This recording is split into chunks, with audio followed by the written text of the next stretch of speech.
Аз благодаря.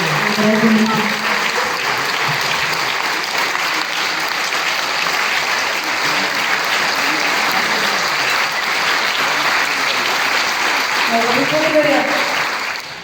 Аз наистина съм приятел на Талантино и се вълнувам така, както се вълнувах преди, до година ще стана 30 години, когато за първ път бях на тази сцена и това беше първия мой голям концерт, промоция на първия тогава албум Ах, морето.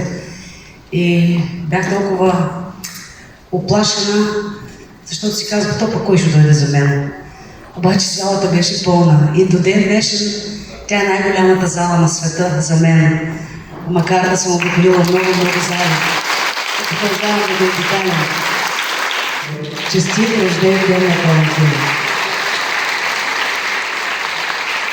Миро! Стани малко.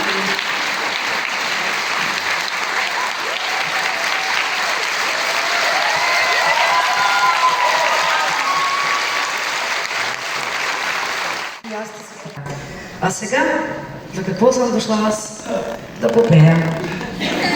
И понеже знам, че тази е любимата песен, Петю Хубеков ми каза, затова я сложих в днешната програма, която ще е кратичка. Радвайте се!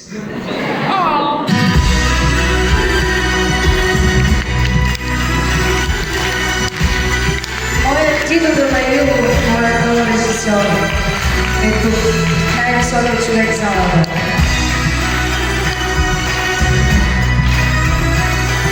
Ще пеем ли заедно тази песен, добре?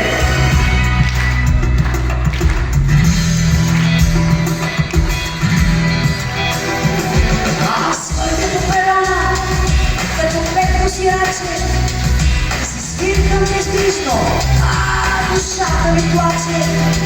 Ще захвърля обувки, ще изтичам на плажа и сама на морето своята дума ще кажа. Да кажем за разка. Обещата ме чакаш къде?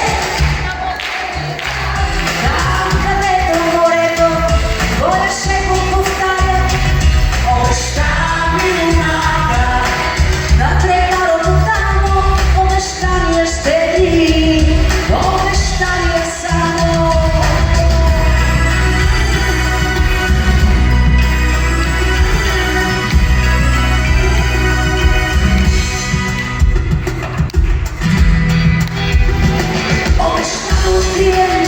Най-красивите дюни, като вятър покосва в ушите ми струни.